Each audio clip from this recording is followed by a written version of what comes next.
যুবকরা এখানে খুব মানে কষ্টের ফলে বুঝি, আমিও বুঝি, কারণ আমরাও ভুগেছি এক সময়। হ্যাঁ, 8-10টা বিয়ের প্রস্তাব দিয়েছি, মানুষ গ্রহণ করে নাই। হ্যাঁ, কারণ হচ্ছে আমার টাকা পয়সা ছিল না, বাড়ি নাই, টাকা নাই, কিছু নাই। তোমার সাথে বিয়ে শাদী দেখি হবে, আমরা ভবিষ্যৎ খারাপ করবো নাকি? এখন লাইন ধরে ধরে কি করে এখন? ওই জন্য একদিন বলেছি আপনাদেরকে, মানুষের অবস্থানকেই আছে, এটা সত্য কথা। আপনার অবস্থান যদি এখন ভালো হয় না, দেখবেন আপনার পিছনে মেয়ে বাপের অভাব নাই।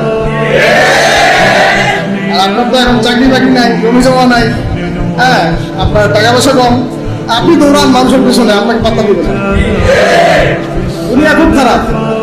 এই জন্য ভাই, দুনিয়া দাস হবেন না, আল্লাহর দাস হয়ে যাবে। দুনিয়ার পিছনে ছোটেন না, আল্লাহ আপনাকে দুনিয়া পায়ের সামনে এনে দিলেন। আপনি আল্লাহর হয়ে যান, দুনিয়া আল্লাহ আপনাকে পায়ের সামনে এনে দিলেন।